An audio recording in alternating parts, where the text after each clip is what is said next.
We'll give it 60 more seconds and then we'll get started.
Hello, everyone. We're going to go ahead and get started.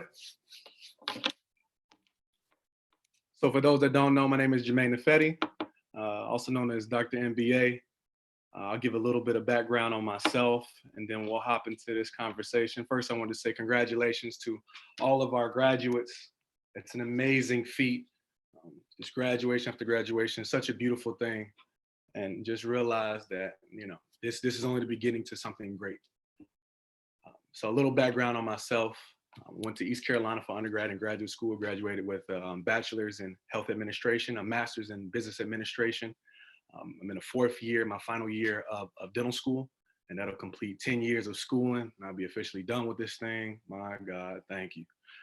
Then I can finally focus 100% of my time on all of the different endeavors that we have our hands in and really grow.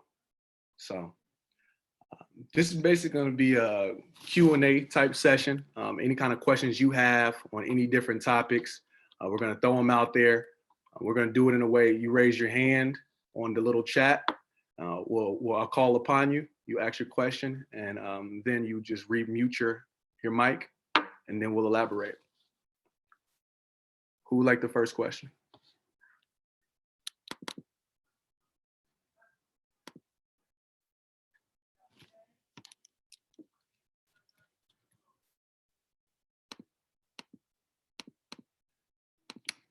Yeah, I see you. Okay, perfect. Go ahead and unmute your mic. Yes, ma'am. Congratulations on your graduation, Ms. Nurse. All right. 2 degrees in 2 years. All right. Hi, everyone. My name is Samgali, also known as Gollywocks, and I just graduated with my second degree with a Bachelor of Science in Nursing a couple of days ago. And one question that I get asked a lot by fellow nurses, other professionals, and just people in general is, when are you going to start investing? And as a new professional, I know that I don't really have any money quite at this time. So the question that I ask myself is, as a new professional, as a new graduate, what is most important, saving or investing in the initial stages of entering the workforce and entering a situation where there's a consistent financial, my financial status is going to stabilize with this period? What's most important, to invest right away or to save right away? Okay, that's a great question. That's a very individual question from person to person, but for majority of people, that tends to be invest. The first thought for individuals is usually, let me just, every paycheck I get, let me throw it into the bank and I'm just gonna save, and I'm gonna save my way to riches. That's just not realistic. One of the quickest ways to pay off your student debt, to move forward in life and to get everything you need, is to invest in the right things and have extra streams of revenue. I'm not sure if people know the term "all money in, no money out" by Nipsey Hussle. Those are principles I live with. All my money is I throw it into whatever investment it is like that. A certain percent in liquid cash, But in reality, today's day and age, if your money's sitting in a savings account and you're just saving your money, you're actually losing money due to inflation. But the thing about it is, it's definitely twofold. If you don't feel comfortable in identifying different products to invest in, I would say definitely hold off until you know more. Don't just blindly invest your money. But if a good opportunity presents itself, or you know, hey, I know a little bit about the stock market, or I know someone who knows something about the stock market, my parents invest well, something along those lines, then go ahead and hit them up. I'm sure they have financial advisors or something along those lines, get some advice like that. At least put it somewhere that makes you some type of money. If your money is just sitting in your savings account, your money actually becomes a liability. You're actually losing money if your money is just sitting there. So you need to find yourself a safe vehicle, whether that be what we call a money market account, MMA. That is like a savings account on steroids. It gives you, instead of the 0.005%, there are MMAs that give you 1.5% to 2%. One of the MMAs I have some money in right now is yielding 2% annually. So until I figure out what I'm going to do with that cash sitting there, it's at least making me money and beating inflation currently. So if you're gonna save your money, just make sure it's parked somewhere safe and somewhere that's actually going to make your money into an asset instead of a liability. Thank you. It's a great question.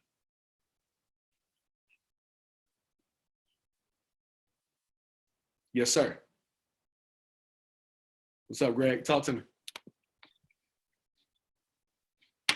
All right, sorry, I had to get off mute there. Thank you for doing this first and foremost. Secondly, I'm graduating this week with my master's in public health, and my plan is to follow in your steps and go to dental school. My question financially is, upon moving to wherever I go for dental school, would you recommend purchasing a home and using loan money to pay that mortgage, or holding off on purchasing the home? That's a great question. You might want to stay on mute for this. I got a question for you. Are you planning on going to dental school in the state that you're from? Ideally, I mean, if I haven't gotten into school yet, but if I get into school in the state that I'm from, absolutely. Okay. So basically, there's two different ways you can go about this. As you already know, you can either rent something, you can buy something.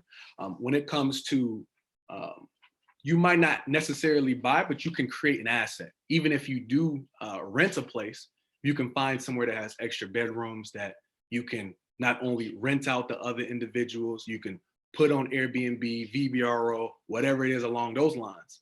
I'm definitely a proponent of making sure you create an asset out of your living situation. You don't want to move into a living situation where you're just paying rent, and when you leave after 4 years, you get nothing but a thank you for being a great tenant. I wish you your best in dental school. I mean, on your life in dentistry. See what I'm saying? So you want to make sure whatever you end up doing, you find a space. It might not be the popular one where all your classmates are staying. I'm gonna tell you this: wherever the majority of your classmates are staying is probably not the right decision. That's just realistic, right? If 50% of your class is staying in one location, they're more than likely all renting from the same person who's making money off of all of them. You know what I'm saying? So find yourself a location. It might be a little further than you would like. Don't make it inconvenient, because your studies are number one. But find somewhere that's comfortable, that can fit you and whatever other situation you're thinking of. Me personally, when I came into dental school, I bought my house. I own a condo right now, and first I was using it as the extra bedroom for roommates, and now of recent I've moved into the Airbnb game. So even when I'm not there right now, I have guests checking in.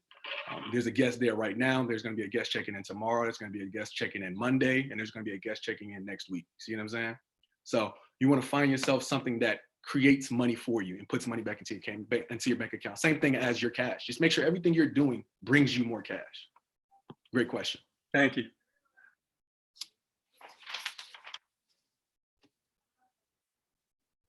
We'll like the next question. Is that Bastion in the house? What's popping? How you doing? Can you hear me? Yes, I know, sir. a long time no see. For real, for real. All right, so I have a couple questions. It just stems off what you just said. So you said you purchased a condo, and it's all like if you want to share. So could you walk through like your the purchase of the first home? Like who lended you the money? Like what bank did you go to? What was the amount? And what was your credit score and debt to income ratio, if you don't mind sharing? It's a lot of questions to put out there on the internet. You know what I mean? I mean, you hear the teeth. Use a hypothetical example. How about that? Okay, give me a hypothetical. So a situation very similar to myself. I knew I had a strategy whenever I was looking for different homes, and I wanted to make sure it had multiple bedrooms and at least 1.5 bathrooms. So I make sure I get my own secluded space, so I wouldn't be sharing it with guests.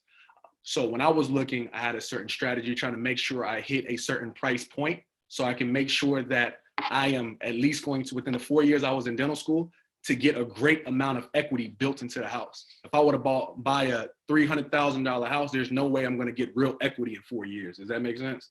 So I made sure I bought something in a price range that will allow me to rent it out. On top of that, to make sure that by the time I graduate, if I double up payments on a 15-year mortgage in 4 years, I'm at least halfway done by the time I'm graduating. Does that make sense? So to answer your question, when you're looking for lenders, you want to make sure you find somebody who, the best logical place to start is the bank that you're already banking with. You might not end up banking with that individual, getting a loan with them, but it'll at least give you a greater understanding of the process, because banks tend to have higher interest rates than individual products. So for myself, I ended up going with a broker, and she was able to shop around and find me the best interest rate. And we locked in an amazing rate. Even right now, when the interest rates are at like all-time, like real lows, we are still competitive with those rates right now.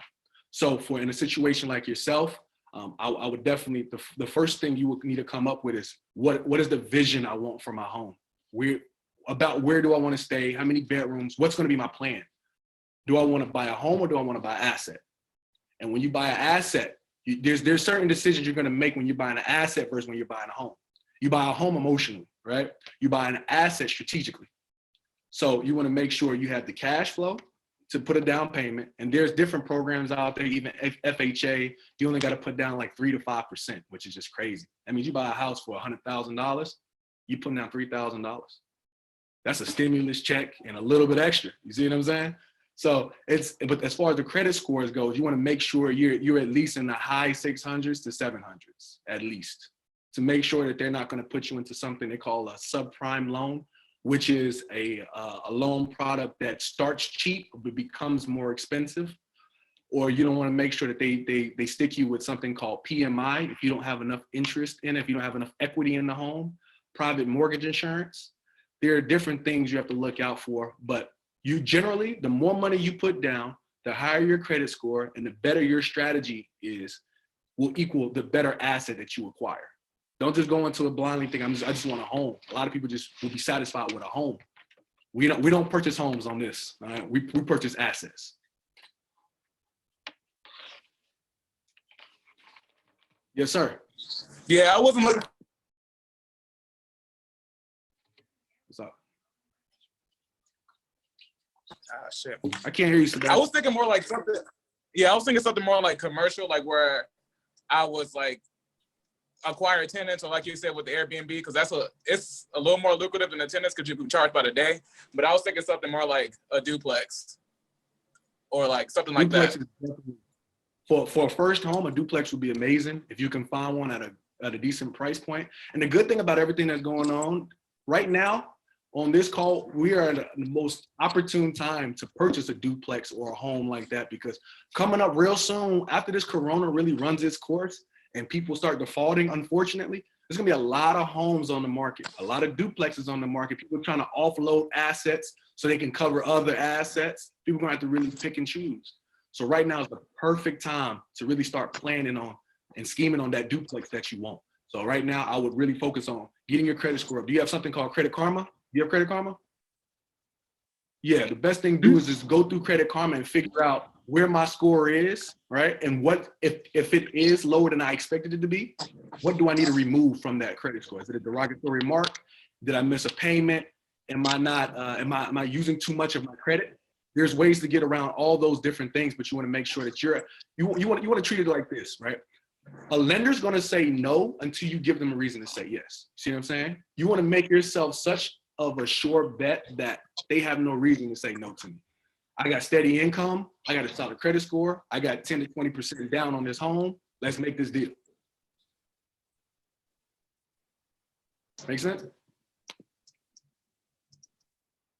You got a follow up? You good? Thanks, bro. I'll save another question for the What's next up? round. I'll let somebody else go.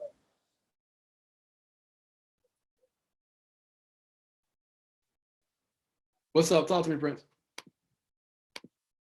What's up? Oh, what's up, Jermaine? How you doing? First, thank you for doing this. So I had a couple questions.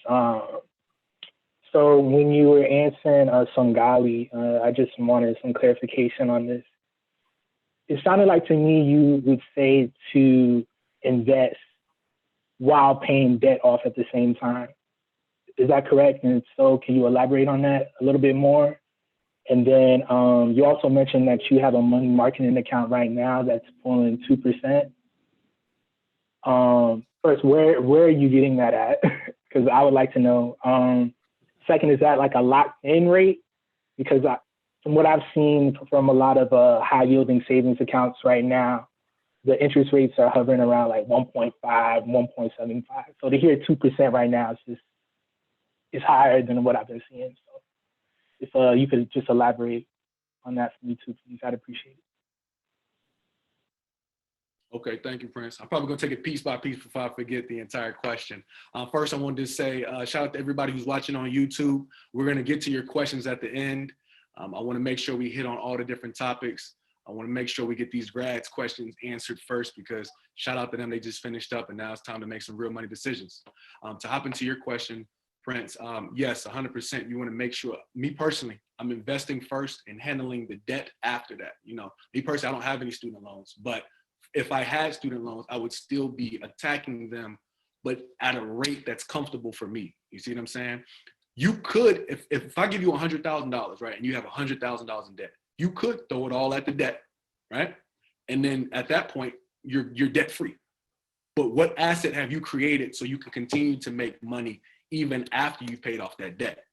You're better off taking 20,000, 30,000, whatever it takes like that, put it into a safe place so you're paying whatever you need on a monthly basis to make sure you never default on anything, right? And then you're gonna take the rest. If you have an idea, like me, myself, I'm gonna be a dentist in 365 days by the grace of God. If I take that 100,000 and open up a practice or two practices, right? Now I have revenue coming in that can now cover all my different debts. Does that make sense? So me personally, I want to create an asset that's gonna cover all my different debts. Let's say I do have that $100,000. I could put it on the loans, or I could talk to my brothers. Hey, I have $100,000 somebody just gave me. Y'all trying to buy houses? I'll buy a house for each of my 4 brothers. We put them all on different Airbnbs, or we put them all on the different markets and we rent them out, or VBRO, whatever it is along those lines. And now I have revenue coming in from 4 different homes. And as that money comes in, I can pay the debt off first, because once the debt is paid off, now I still have a system that's now generating more money. You see what I'm saying? The main thing is to make sure that your only stream of income should not be predicated on a job or whatever it is like that. As you can see, our loved ones, our family, our parents, people are being sent home right now. And a lot of individuals are too one-dimensional right now. And at this point, it's like, if they send me home from my job, I don't know what I'm gonna do. If the government's not supplementing with stimulus checks or unemployment, I don't know what I'm gonna do. We wanna make sure we take that cash and pay off whatever and create first and use what we created to pay off what's next. What was the next part of your question? I wanna make sure I touch on every part of your question.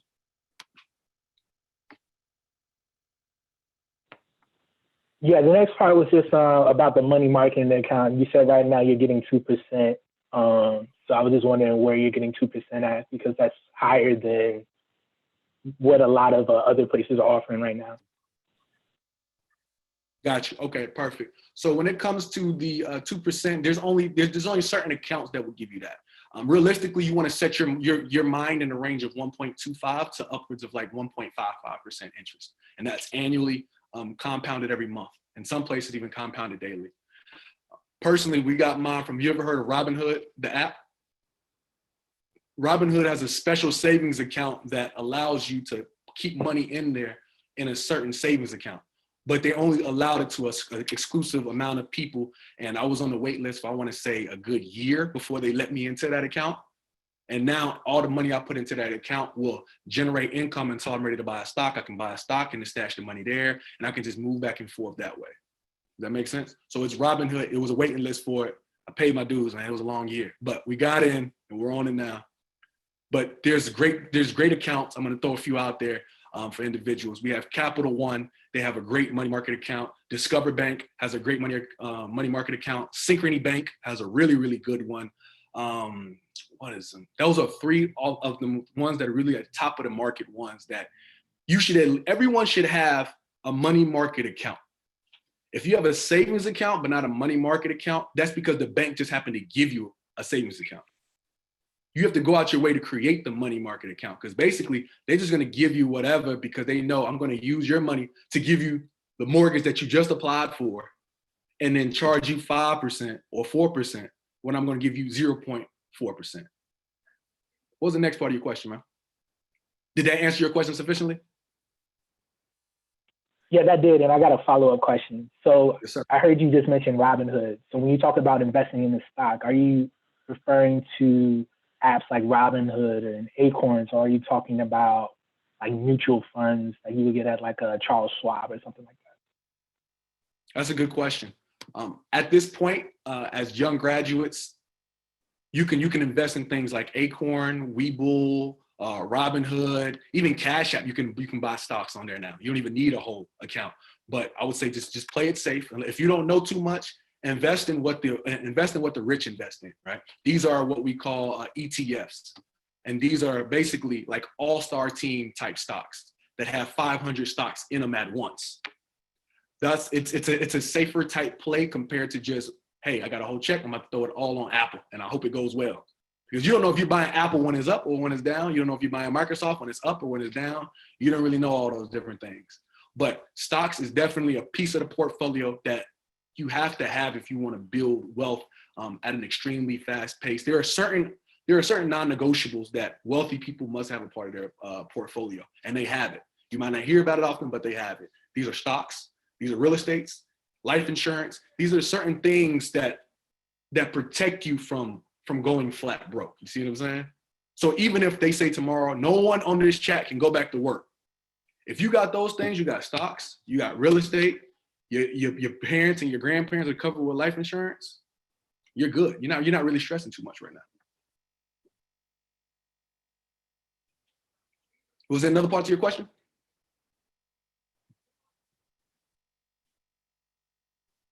No, that's it for me. I may have some more questions later, but No doubt. right now. Appreciate you, man. Appreciate it. Miss Lester in the house. What's popping?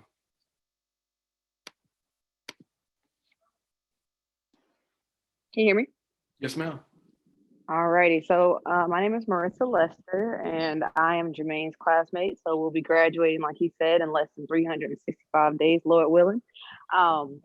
And I have several questions, but I also want to give a plug, and I want to thank you, Jermaine. This right here is phenomenal. You guys should take all this man's advice. I even take his advice. We're in the same position. So you guys continue to listen to him and continue to be under his guidance. My question was involving what you mentioned earlier about credit. So like I just said, as someone who's about to graduate, what should we be focusing on in regards to strengthen our credit and just make sure that we have everything that we need in place to be able to buy our practices, buy our homes, and anything else our heart desires? Okay. So let me make sure I understand your question. Are you asking what about credit we need to focus on, or specify that a little bit for me? Yeah, so what exactly should these young people be doing in order to make sure they have a good credit score to buy a home, or for us to buy a practice, or to buy whatever we want? Okay, perfect. The first thing when it comes to credit, you need to know what your credit score is. You can't really build credit if you don't know where you currently are. So when it comes to your individual credit score, you want to either sign up for your every year you're allowed a free credit report from the three major bureaus. So you can get that, or you can go to a place like Credit Karma that can really break it down section by section. You want to figure out, where am I currently, and do I need to grow? Where do I need to grow? So a few ways to grow your credit score after you've already identified weak areas is a simple way is just becoming an authorized user on, if your parents are good with credit or your grandparents are good with credit or your brother or your sister's good with credit, ask them, hey, do you mind adding me on as an authorized user to one of your cards that you're not really using like that you've had for a while? The older the card, the better. So if they had a card for 10 years and they only make one purchase a month or something along those lines, that's the kind of card you want to get added on to. Don't get added on to the card that they use for daily purchases all the time, because that one can like lower your increase your credit utilization rate if that's their revolving card that they use for major purchases like gas, food, utilities, different things like that. But people should have multiple credit cards, but realize, have a credit card that you know that a credit card that they can manage, and then you have to move into a credit card for yourself. You have to make sure you find a credit card that fits the lifestyle. If you travel a lot, if you're an out-of-state student, find something that has travel rewards to really start help building your credit. If you know I like shopping a lot, make sure I get shopping rewards, whatever it is along those lines. There's credit cards that give you $200 just for signing up with them, if you have the credit score that meets that. So simple ways to increase your credit score is, number one, understand what your credit score is and where you're at, right? Number two, authorized user on a loved one's card that you trust. Please don't get added on to a card that they're not really taking care of themselves. A simple way is, mom, dad, uncle, aunt, brother, sister, do you mind if I look at your credit score? Credit score shouldn't be as secretive as people make them out to be, especially amongst your loved ones. Like, if we're building here, especially financially, we should be able to share the credit scores. My brothers know my credit score. My father, my mother, they know my credit score. We know each other's credit score, and we build together. So that's definitely a great way, and start really building an interwoven family type credit score. Great question. Thank you, Marissa. Thank you.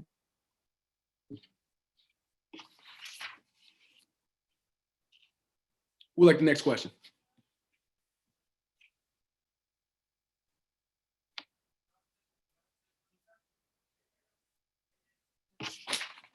All right, I'll ask a follow-up then. What things do you wish you knew before you started dental school? That you know now, but things you wish you knew, or things you wish you did before you started professional school in regards to finances, obviously. Okay. The number one thing I wish I would have known is, honestly, I could have leveraged myself further. Why buy one house in Chapel Hill when I can buy 3? Why buy one house when I can lease out 3 and rent out 2?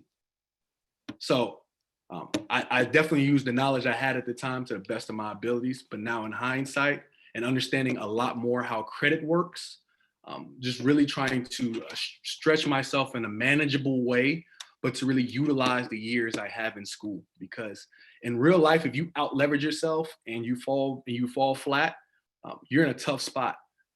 In school, if you leverage yourself and you fall flat broke, you can just take out more loans if you need to take out more loans. You see what I'm saying? You have more of a safety net to really stretch yourself.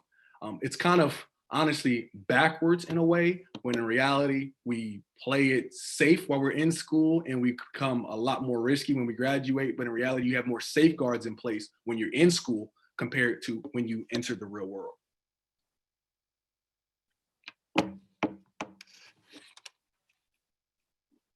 Thank you. Great question. Jabri, what's popping, man? Talk to me. Proud of you, man. All right, what's going on? Thank you for doing this for us today. So my name is Jabri Muhammad. I just graduated Howard University, and I'm going to be attending UNC for dental school. And my question is, so you're graduating with no debt, and that's an amazing feat. So how did you do it? Like, was it a combination of scholarships, not having too much debt to begin with, or investments? Like, how did you do that? That's a great question, man. First of all, to God be the glory. It wasn't my doing. I was put in a very fortunate spot to be able to take advantage of different situations. But between different forgivable education awards, between scholarships, between not having to pay for my living space, that's one of the biggest expenses you'll have, especially in Chapel Hill. When you get here, you'll know it's very, very expensive. It can range from $1,000 to $2,000 a month, very, very easily.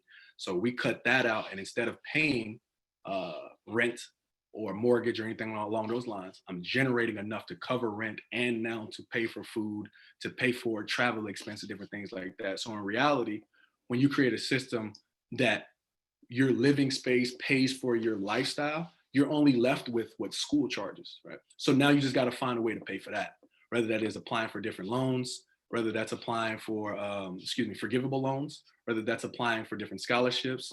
There's a lot of scholarships out there and a lot of services that offer those different things. But for myself, I was just in a very fortunate position to be able to have these conversations earlier on with my older brother and my father, really telling me the importance of making sure I'm managing debt and making sure if I can stay ahead of it, stay ahead of it.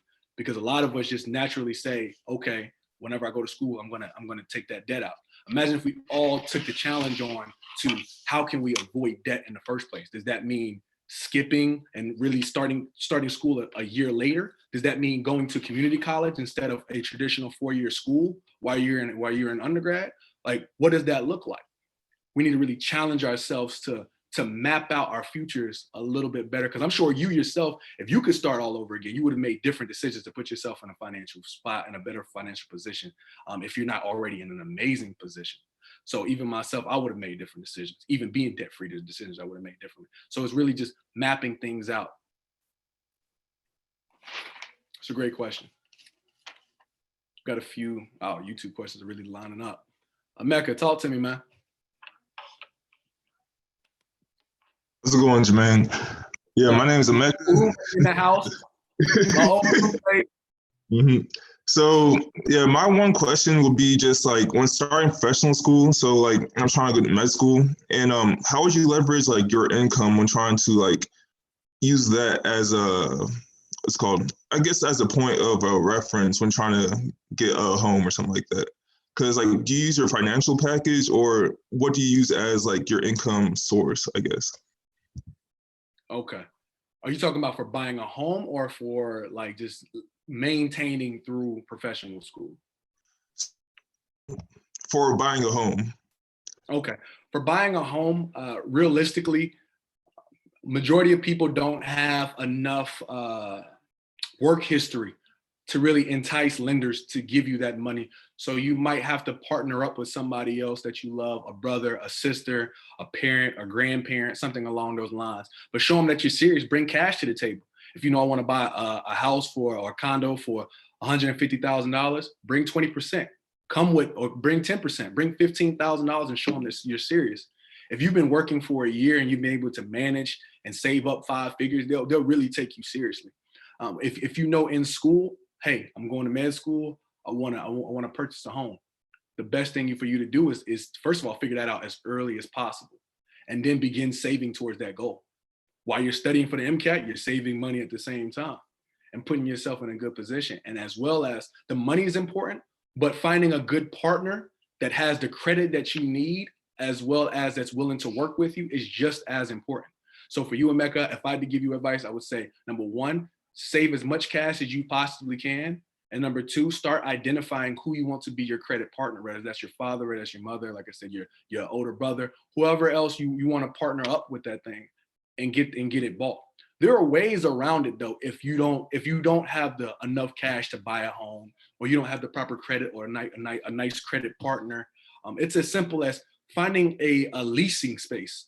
Leasing a space that's not in the popular areas, finding a house that you know that's in your college town that doesn't mind if you rent it out, or if you have different Airbnb guests coming through.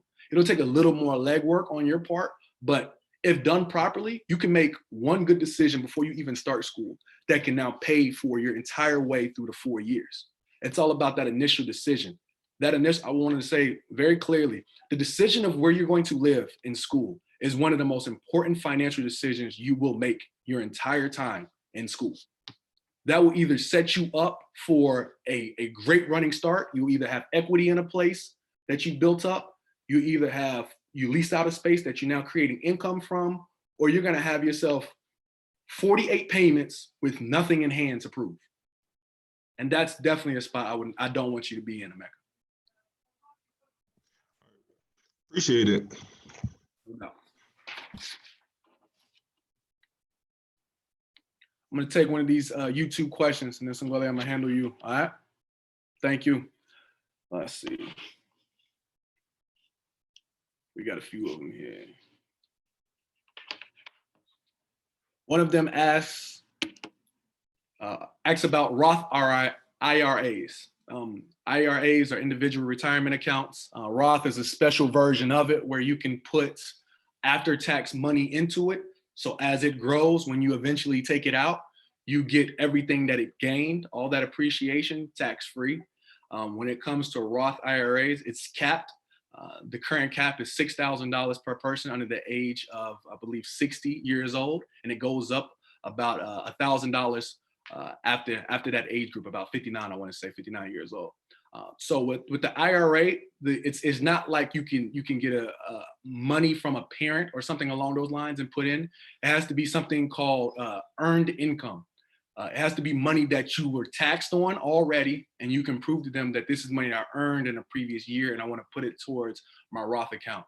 One of the easiest ways to just go ahead and just set yourself up financially, especially with stocks, just go ahead and put your money every year. Once you have enough earned income, put that $6,000 away into an IRA.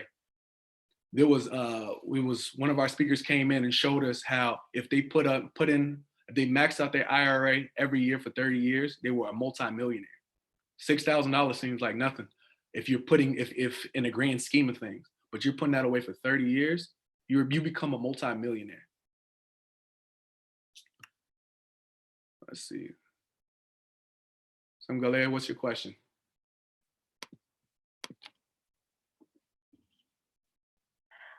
So mine wasn't a question per se. I kind of wanted to follow up a little bit with the question that the up and coming Dr. Mohammed had with graduating with no debt or less debt.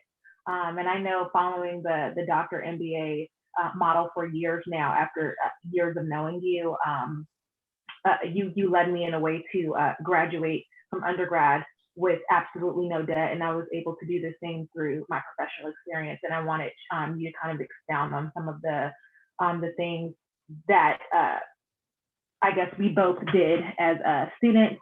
For instance, I know that one of the things that I did in my professional program was, upon coming in, I actually verbally went up to the office of nursing and said, hey, you guys have scholarships for books. Books are thousands and thousands and thousands of dollars. Do you guys have scholarships for books? My books were covered. And it was just simply by asking. I even asked, a lot of the courses that we take during our program are almost along the lines of like liberal studies, which those are things that we do in undergrad. I said, hey, I've taken stuff like this before. Can I transfer that credit in? And I did. And I did so many of those courses until I became a part-time student, and my tuition was cut in half.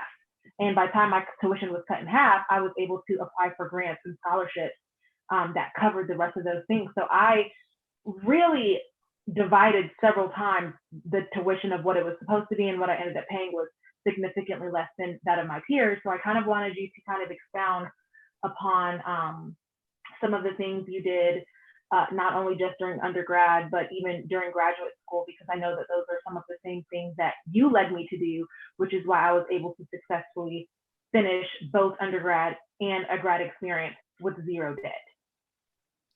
First of all, I want to make it very clear, you are very unique in the way that you've handled your finances. It's absolutely amazing. With you, your parents, the planning that y'all have done and the execution that y'all have done is just absolutely amazing. I have a 3-step like fire sale way to make sure you avoid $100,000 in debt.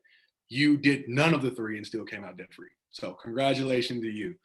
This is a simple 3-step plan. If you know you want to go to professional school, and it as follows. Number 1, stay in state. If you are blessed enough to have the professional program you want in state, do not leave the state. Number 2, do not go private. If there's a public school that you like or along those lines, really explore those options, because those 2 decisions of going private and out of state can be the difference of easily $150,000 across 4 years. Very, very easily. And the last but not least, make sure your living situation is an asset and not a liability. Between those 3 things, you can eliminate easily $150,000 in debt very easily. A lot of my colleagues, the average dentist graduates with $289,000 in debt. $289,000. That was 2018. So now it's well over $300,000 per person, which is just crazy. we can't really chase programs over, even if Harvard would have offered me admission into their school, if it didn't come with a scholarship, I probably wouldn't have gone. And I don't want to say that in any type of way. Me personally, because I know the financial plans that my family had for me and I had for myself, I knew that did not fit into the plan. Now, if it was a full ride, I'm out of here, I'm gone. But if not, I know that number one, I have to stay in state to make sure I'm keeping the price down. I'm going public and make sure that my living arrangement is an asset. So let's not get caught up with the different esteems of different schools. Of this school is top ranked for this school is top ranked for that. Trust me, especially if you're a healthcare professional, when someone needs help, someone comes in with a hurt mouth and they're coming to me in full pain, mouth swollen, they're not going to care if I went to a community college for dental school or if I went to Harvard itself. As long as I'm licensed and I can do my job legally for them and take them out of pain, that's the only thing that matters. So we have to start making decisions with a financial head, like I said, instead of an emotional head. Because when we move like that and we have a clear cut, these are my criteria for my schools. These are the only schools I'm going to apply to, and this is how I'm going to make this thing work. And there are other schools like I want to say Meharry and Howard, which surprisingly, even though they are out of state and they are private, surprisingly they still rank in the top 30 when it comes to affordability. So that rule is not a hard and fast rule. It's rules that I use, but you definitely want to research individual schools that you're interested in because they might have scholarship packages, they might have work studies, they might have different situations that you can really find yourself into. Just like you said, you went up there and asked for books, they gave you books. So it's very individualized in that sense. But me personally, the individual rules are stay public, stay away from private, make my house an asset versus anything else. So great question. Thank you. Let's see. We had a question from YouTube asking, how do you start a money market account? You basically start a money market account the same way you would start a savings account. You identify an account that you like. I've already named 3 of them: Capital One, Discover Bank, and Synchrony Bank. Any one of those, you can start an account online within 5 to 10 minutes. You can start right now and have it started before the end of this conversation. And then you just transfer over it. If you know you have money sitting around somewhere, you just transfer your excess and put it into a money market account so you know what you want to do with it. If you know I have $10,000 cash, then okay, let me just put the $10,000 in the money market account, or 2%, or let's call it 1.5%. At the end of the year, I'll get $150 free. If you find an account that not only gives you a bonus for starting the account, let's say it gives you a $100 bonus, one of the accounts gave me a $100 bonus. By the end of year 1, you have $250 free by just strategically planning where you're going to put your money. It's a great question. Let's see. Good evening. This is Patrick Emram. Ah, Yeah, how's it going, bro? can't complain, man. Can't complain. Thanks for joining. Yes, I really appreciate this information. I had one question about ownership. So when you're trying to purchase a home to generate asset, do you recommend taking out a loan or actually generating physical cash? So when you purchase a home, you can either purchase it with straight cash or you can take out a loan. For a majority of homes and for a majority of people, they're going to take out a loan because people just don't have that much cash on hand. For you in your situation, if I know you're a pre-dent and you want to go to dental school, if you have the option to buy a home, you get the opportunity to buy a home, you want to take out a loan, because when it comes to loan money for houses, that is the cheapest cash you can possibly get. And I say that meaning it's the cheapest way for you to access cash, a primary residence. As you know, for student loans, they range from anywhere between 5 to 7%, meaning they charge you 5 to 7% for that cash. As well as credit cards that charge you 25%. That's how much they charge you for their cash. For a mortgage, they're charging you like 3%, 4% for their cash. So it's the cheapest cash you can possibly get. And if you know, hey, I want to buy a home, like I said, you first start building up some capital. Number 2, identify a credit partner to really team up with. And then from number 3, you want to make sure you identify a home that fits your needs. And not your personal needs, but your goals, really. And you know you're going to be in dental school. So you know, hey, number 1, I need something that's low maintenance. Number 2, I need something that not only covers my mortgage, but now puts money into my pocket. Great question.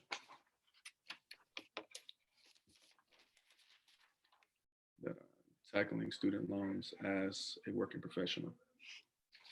We just got a great question. Any advice for those who are tackling student loans as a working professional? For majority of people, that's the situation that they're in currently. They're working and they're paying their loans off at the same time. If you find yourself in a situation that you do have those cash reserves or you're building up those cash reserves, understand that there are different programs out there that you can get you can get a majority of your funds deferred or completely eliminated. If you do work for a certain amount of time, there's certain public programs, and that rolls us into the topic. Make sure you max out public loans before you go private loans, because private loans do not get forgiven like public loans do. But at the same time, don't bank on the fact that I'm just going to get it forgiven by paying the minimum for 10 years. Because if you do have, let's say they forgive $100,000 of your loans, that's added on to your bottom line that year. So if you made $100,000, they forgive $100,000, you're taxed on $200,000. People don't tell you that. Whenever they forgive that money, it's added on to your how much you made that year. So if you're tackling loans now, make sure, number one, you never default on any of your loans. Pay your obligations, okay? Number two, if you do have an opportunity that presents itself that you can funnel cash into, don't rush into doubling up payments for your student loans if you have a safer place to put your money. Let's say you have a friend that you know is good with business and he's a real go-getter and he wants to start a business doing such and such. And you know this individual's work ethic and you know they're going to do it. You're better off putting $5,000 or $10,000 away and helping them get what's going off the ground than putting $10,000 into student loans, because what's the difference between $90,000 and $80,000?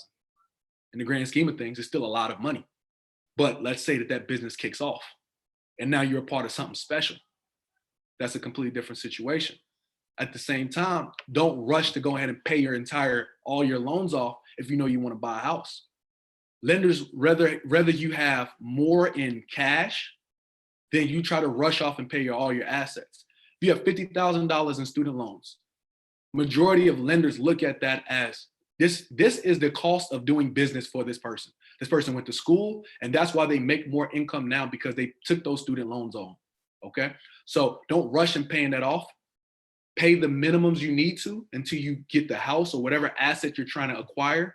And then once you have that asset, like we talked about earlier, it'll now be creating more cash flow so you can tackle your debt later and more aggressively. So instead of trying to tackle your debt across a 10-year span, you create an asset, and 3 years down the road after paying minimum payments, you might have enough to pay the entire thing off at once, plus a system that's now creating you money forever. Great question. Anybody else here got a question? Judge Kingsley, talk to me. What's up, big bro? I've enjoyed it. One second, let me turn this audio off. But shoot, man, I've enjoyed this talk so far, man. I've learned a lot, honestly. Shoot, I'm here with my boy Keno, man. What's going on, man? He's actually a recent graduate, man. So big shout out to him as well. I love what you're doing, bro. Thanks, man. But shoot, man, I just had a quick question, man. As a person with an entrepreneurship spirit and an entrepreneurship mind, what is the fine line, especially as a college graduate, pursuing your dreams and in that sense, and kind of having a secure way of doing things, whether that's working at 9 to 5 to start out, or whether that's kind of just planning. Like, what's the fine line? Would you recommend jumping straight in and just betting on yourself, or kind of playing it safe and kind of have some other options? That's a great question. So it says in the Bible that you should labor during the day and work at night. So I'm a firm believer at make sure you secure the pad first. Make sure you have somewhere to live and food to eat first. Then we can worry about everything else. The principles you'll learn, just make sure when you do choose a job, don't choose a job just based off of how much you'll be earning or a great compensation package or along those lines. If you have a vision upon where you want to go, that vision should align to even your job that you're currently in right now. If you know, hey, I want to own a business one day, then let me go work for a sales business or something along those lines that I can learn how to interact with people, that I can learn how to sell my product, how I can take no's and accept no's and use them to propel me to my next question. And I go through my 3 asks. Hello, would you like to buy such and such? No. Okay, thank you for that. But I want to make sure we offer you this. No.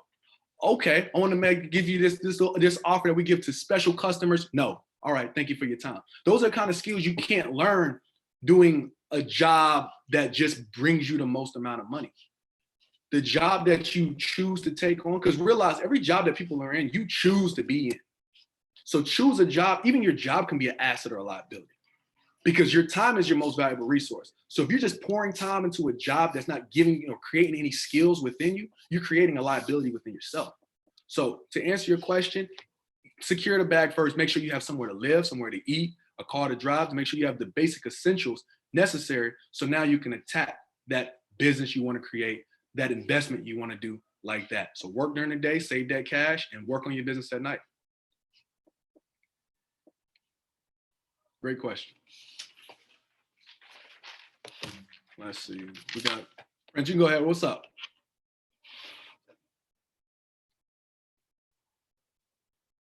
Yeah, what's up, Jermaine? I just wanted some clarification on some things that you said. So when you talk about buying a house and you talk about creating cash flow, are you talking about in terms of like renting rooms out of the house? Like, what do you mean by cash flow, and how would a house be generating cash flow? That honestly is a great question. I'm so glad you asked that.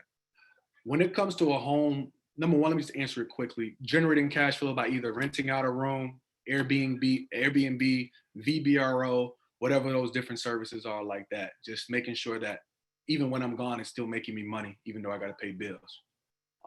To take your question a step further, I don't think the importance of a home or a house as an asset is preached enough. There are very few things you can purchase that can benefit you in as many ways as a home. And I say that because it has multiple ways it can benefit you. Number one, just like you said, it can generate cash flow. You can get rental income. You can get Airbnb, VBRO income like that. On top of that, while you're making money on a home, the value of the home is more than likely increasing as well. You buy a house before you start med school for $70,000. By the time you graduate, it's worth $120,000. You made $50,000. See what I'm saying? On top of that, it has different tax advantages that you can take advantage of. For one, you can write off the interest that you're paying on your mortgage. For number two, anytime you buy a home, you can amortize that and take a depreciation on the home. So you're talking about, not only do I have this home that has now made me $2,000 in cash flow, it's also gone up $50,000 since I've been in med school, dental school, whatever school. On top of that, I've been able to write off on taxes all the different amounts. I wrote off the $2,000 we paid in interest. We took a depreciation on this home. And on top of that, the most important thing, you have somewhere to live. You can't do all the things we're talking about if you don't have a safe place to live. So you're talking about somewhere that provides you somewhere to live, gives you appreciation, gives you income and tax benefits rolled all into one. Like, there's no asset out there that does that outside of a child. Maybe you can't live inside of a child. Like, if your child grows up and becomes, like I say, a great athlete or something along those lines. So like, outside of family, the greatest investment you can possibly purchase is a home. But I don't even like calling it a home, because you purchase an asset. It's a great question. Let's see. It's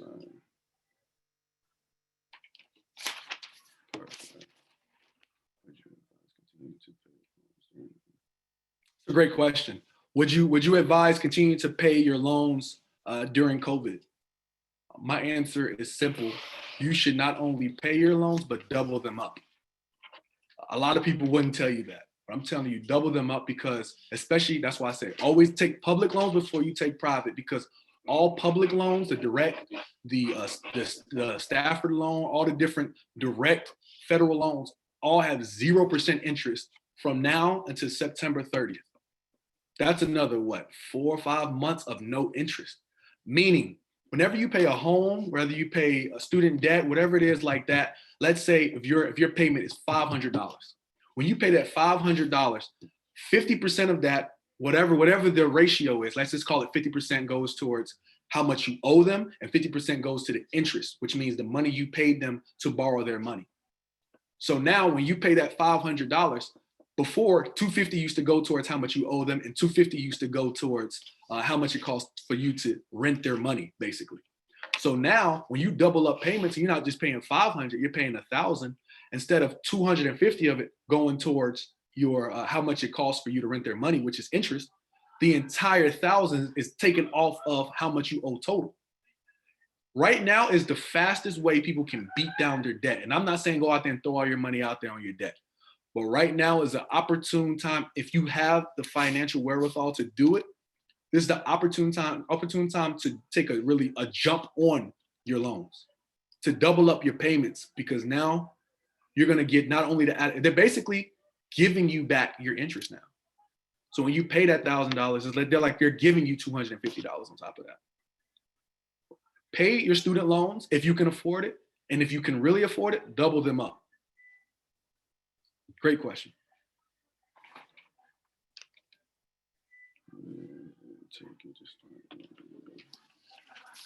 I'm sorry, your hand's been up for a long time. Virtually. What's up? All right, I've asked quite a few questions, so this will probably be my last one for the day, but I'm gonna ask this question on behalf of my young ladies and my working professionals. The same question that I get that I'm sure that other young women may get. And it is, when do us young ladies plan on purchasing a home? And something that conflicts me a lot with that is, well, what if I'm married in a year or 2 or 3? You know, when is it going to be a good time to buy a home versus not buy a home, because of where the next couple of years of life might take me as a lady. Women, unfortunately, have a societal expectation to mold to the structure of a man's finances. And that's fine, but also it leaves us with the question of when is the right time for us to invest in our own properties as young women, or should we wait until we're married, or how does it work? So I don't know. What do you think, Dr. MBA? That's a great question, and I get that question so often, and it's sad that society has scared women to thinking that I have to wait or do whatever it is like that. In reality, me personally, if I was advising you directly, if you look at a home purchase as just a home, I would say if you know you're going to get married within the next 2 years, or you're trusting on God that it's coming real soon, I would say hold off, honestly. If you look at a home as an asset, I would say definitely go for it, 100%. When you treat a home like an asset, you can never have enough assets. Meaning, if you do purchase a home, and let's say in a year and a half, 2 years, you meet your soulmate, he has a home too. Y'all trying to figure out where y'all gonna move to, and maybe y'all gonna buy a third home. Y'all come together, buy a home. Now y'all have 2 extra homes that y'all can rent out and generate income from. Now, guess what this does for you? If you have a dream, or if he has a dream, let's say he's a businessman, right? And we know businessmen, sometimes they don't really have a job because they're busy creating a business. So let's say he comes to you and says, I have this business idea, but I'm gonna have to quit my job to do it. In a regular relationship where we're both renting out together and we're trying to get it out the mud together, this is gonna cause a lot of strain on the relationship. Now imagine if, like we said, you own your home, he owns his home, y'all buy a third home which y'all are living in currently. He quits his job. He generates, between the two of y'all generate $2,000 from each property a month. That's $4,000. Let's say the mortgage on all of them together is $2,000. So you lose half, right? So it's basically like him having a job that brings in $2,000 a month, $24,000 a year. That's more enough for both of y'all to live off of in a home. That's enough for you to pay off your third mortgage on top of that. So if you have the opportunity, when you come into a relationship with assets, this now creates a lot of flexibility for both of you guys to create. If you have an idea that you want to quit your job so you can pursue, y'all have assets now that is now covering the income that you were relying on a job. Because the goal is so you're not reliant on any job. If you have an idea, go with it. We're so young right now. Even if you chose to run a business and you fall flat broke and you mess up, you put 2 years and you go flat broke, guess what? I'm 27, I'll be 29. I can do it all over again. This is the time for us to be betting on ourselves. If we're waiting and hoping that, okay, I'm going to wait till I get older when I have cash. When you're older with cash, with kids, with real lives going on and real responsibilities, you won't have the flexibility that we have right now. When you're 20-something, your 20-somethings are made for trying things, failing, succeeding, and keep on moving. So go ahead and get that asset. Try whatever business idea y'all have or whatever. If you do want to move away from your job, or even if you want to stay in your job, now y'all can create more income together and build more revenue together to now go into whatever coming next for y'all. So I would say if you look at your home as a home and only a home, I would personally advise, if you know it's coming soon, wait on it. If you look at your home as an asset, I would say it's never a wrong time to acquire an asset, and it could really put your future relationship in a very unique and strong position. Great question.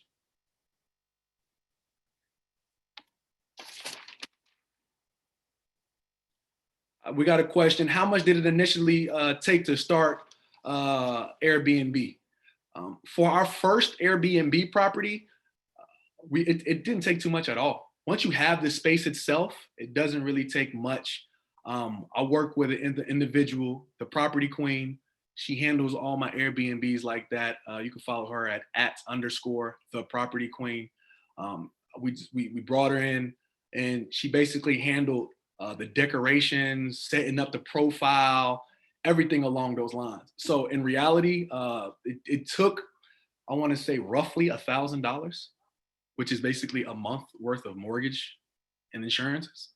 So it took about a month, and that's when I want to say it's been over 1.5 years, and it's been generating revenue ever since. So it takes very little. Once you have the space, you've done the hard part. Now you just got to get it filled out, get a bed in there, TV, whatever you want to provide for your guests.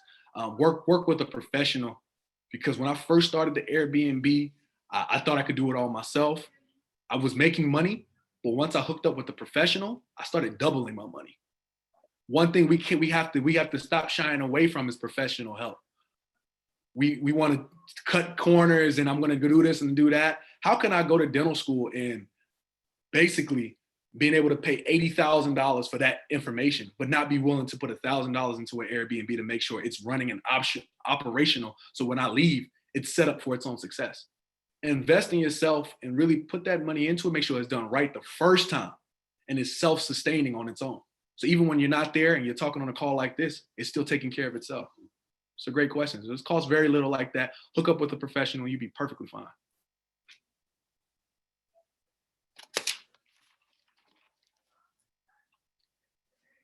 I got time for maybe a few more questions. I don't want to hold everybody up all night. Prince, talk to me.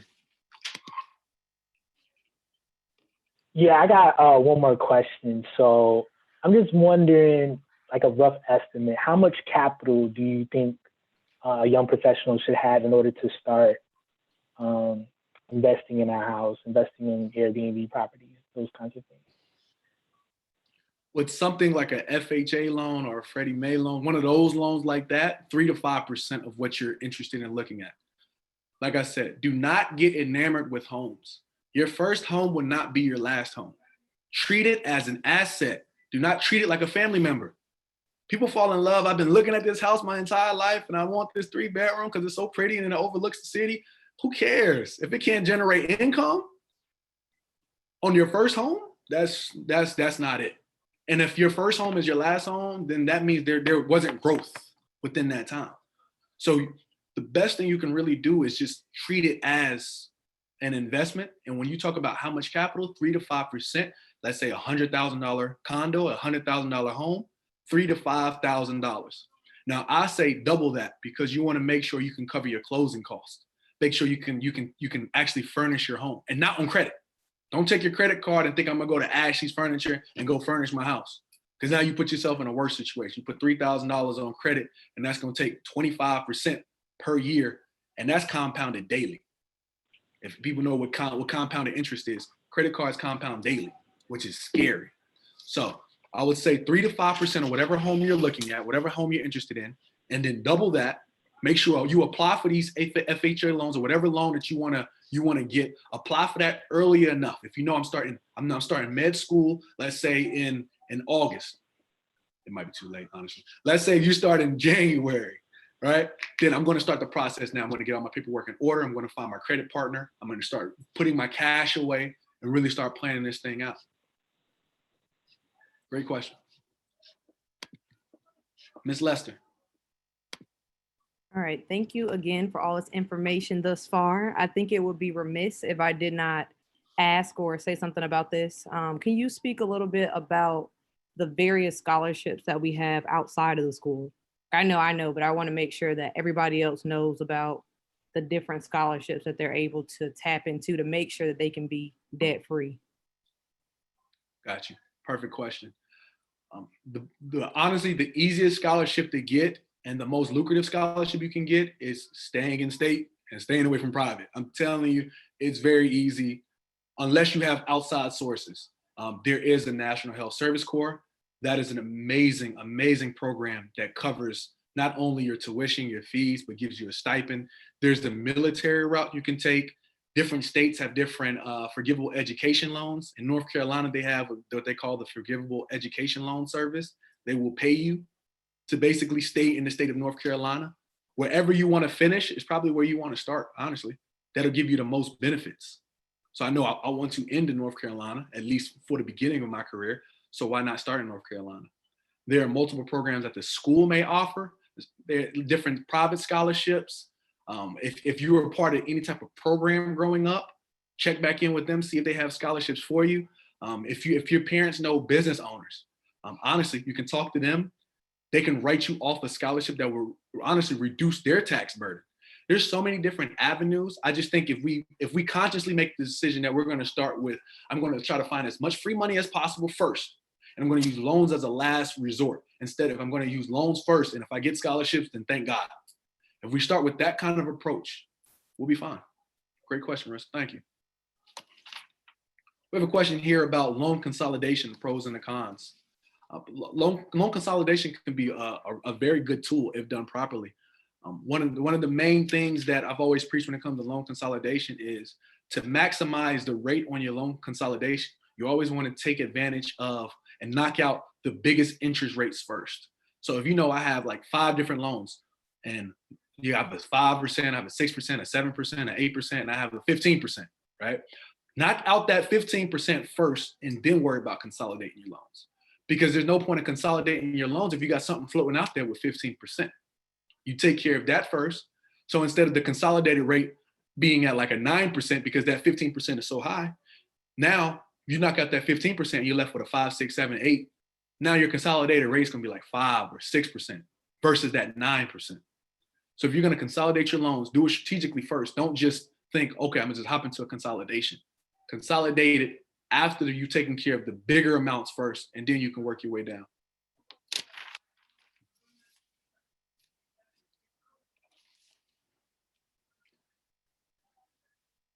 Very interesting question. Someone asked about tips on talking to your landlord about possibly Airbnb-ing out your space. First thing you need to do is check your contract. Whatever contract you sign, I hope you have you definitely want a copy of your contract on file somewhere. You don't want to, because usually when people ask for a copy of their contract, it means that they're going to exercise one of their rights within the contract. So landlords are less forthcoming with those contracts on the back end. So whatever contract you sign, keep a copy of it. Some contracts will clearly say there's no subleasing this space. There are some contracts that won't say it at all. If it does not say it, then you technically can move forward with Airbnb-ing your space out. If it does clearly say it, then you can move forward with the conversation. Approach your landlord and say something along the lines, maybe similar to, okay, I'm very interested in Airbnb-ing this space out. I'm a student. I need the extra income. You can check my credit history. I have no derogatory remarks. I handle all of my debts. And to make you feel more comfortable in the process, I'm willing to double my down payment, my security deposit. So if anything does happen, you can just take my double security deposit. And if you ever become uncomfortable with it at any time, we can stop. No worries. And when you have that kind of relationship with your landlord, now you can you can change your location from being just, I'm paying lease every month, to now I'm paying my lease, but someone's paying my lease now. It's a great question. Anyone have a question before I move on with the YouTube question? I want to make sure we get all of our graduates' questions answered.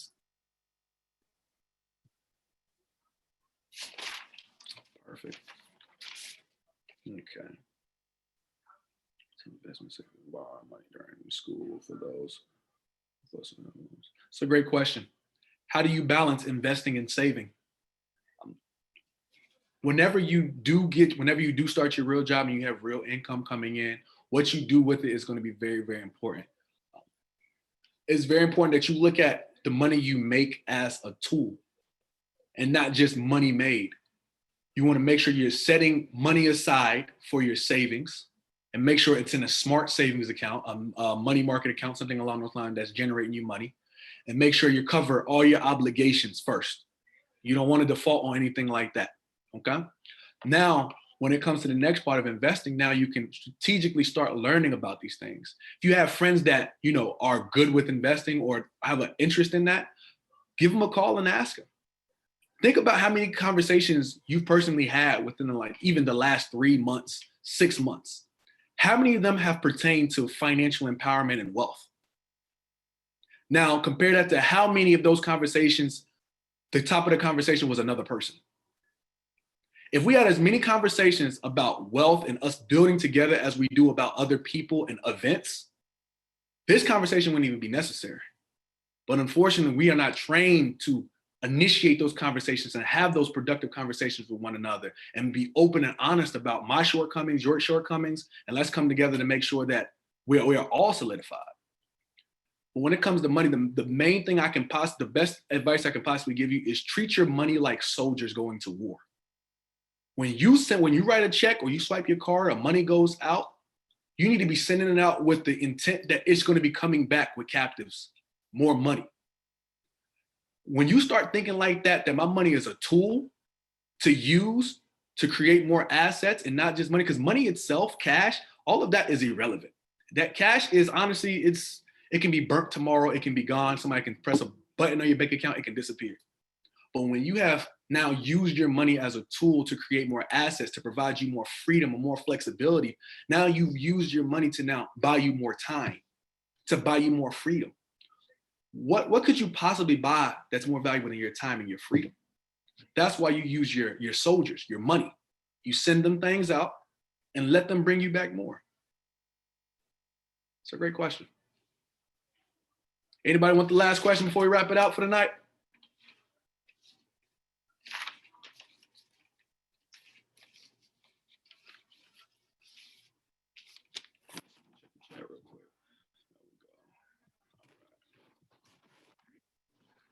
Perfect. All right, let me read this last one then.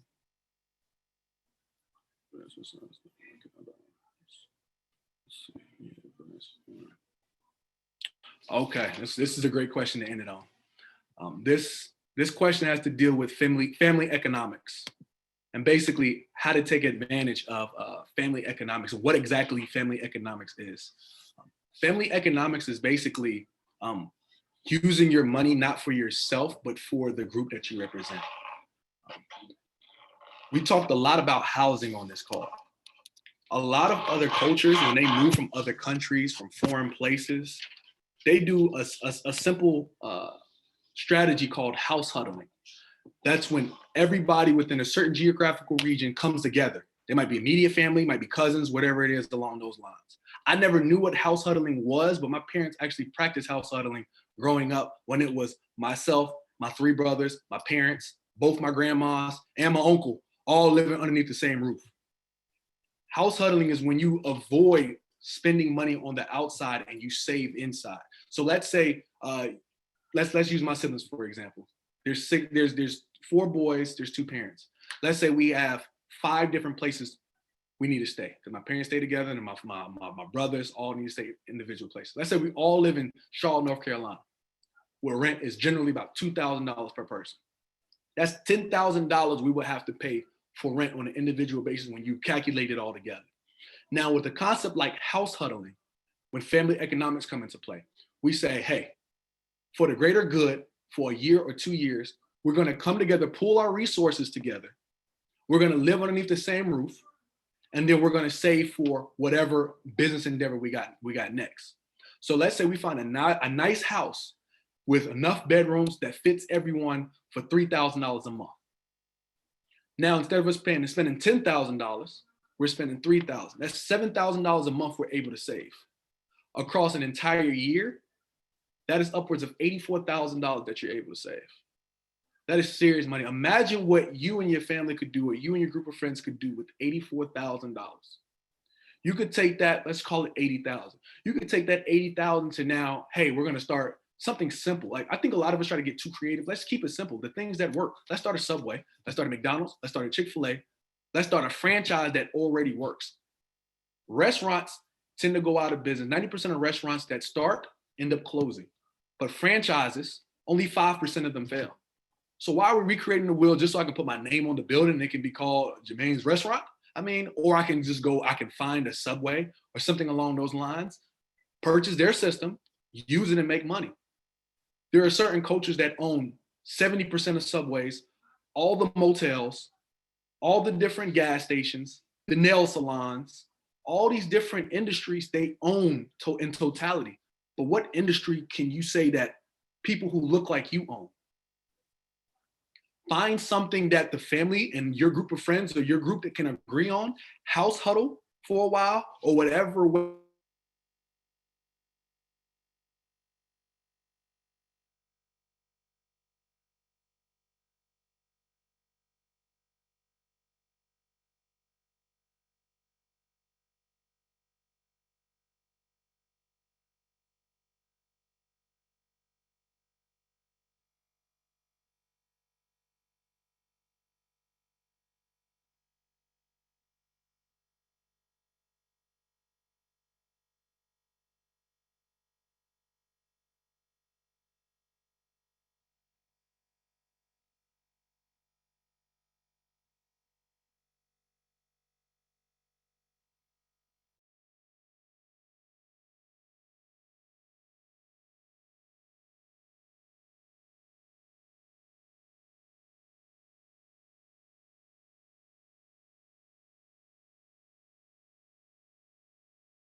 Hey, Kingsley, you know what happened to Jermaine?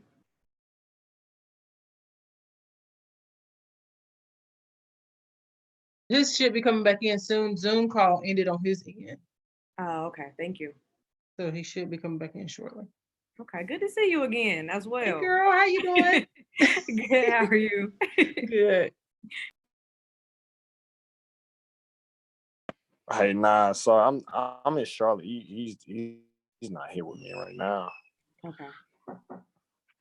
Yeah. Good to see you too. Did- I think he must have. Yeah, his connection might have dropped, Okay. but He should be coming back though. yeah. Give it a couple minutes. Let's see. Let me see. One second. Yeah, I texted him Kingsley. His Zoom call ended, so he's trying to get He's back on. back I believe. on. It says Jermaine is now the host. There you go. Okay.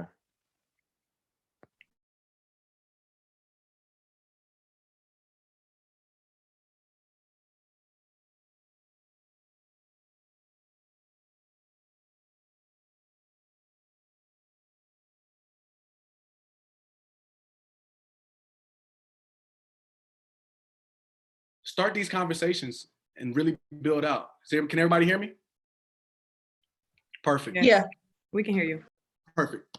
The best I can say at this point, I want to thank everybody for coming. It was a very productive conversation. Thanks for all the great questions. I hope everybody really takes something from this. Just look at this as, I like to look at this as, this is the lowest I will ever be. And I encourage everybody to look at it. This is the lowest you will ever be. And you're going to build up from here.